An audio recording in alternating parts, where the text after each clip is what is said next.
All right, I feel a little bit rusty. It's been a while in front of the camera. So here am I. Let's get to it.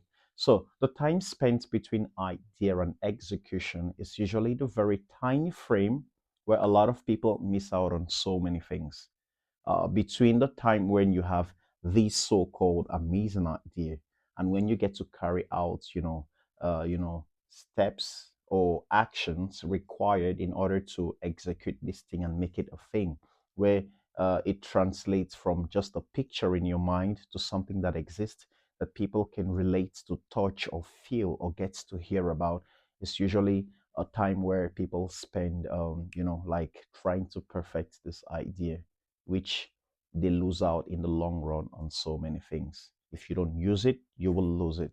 If you sleep on it, it's gonna get passed on to someone else. I heard about the story about the famous Michael Jackson and how he called, the people he worked with, his producers and all of that, into the studio around 2 a.m. in the morning, 3 a.m., 4 a.m. And he's like, hey, guys, I have these amazing idea. And most of them saw him as this very crazy person because it's like, hey, can't this wait till morning? Like, why is it that urgent?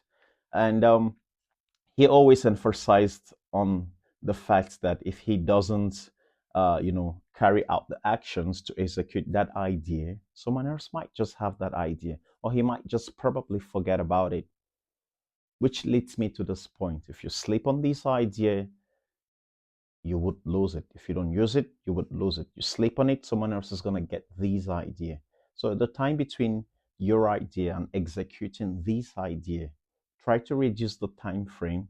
The plan doesn't need to be perfect, it just needs to exist. So you can improve on it as time goes on. So reduce the time spent between these two things, and there you are. You've beat procrastination, you achieve more goals, get more results, and be happy about a lot of things that you've done. You don't have to be ready in order to do it. You just need to do it and just keep improving on it. Peace.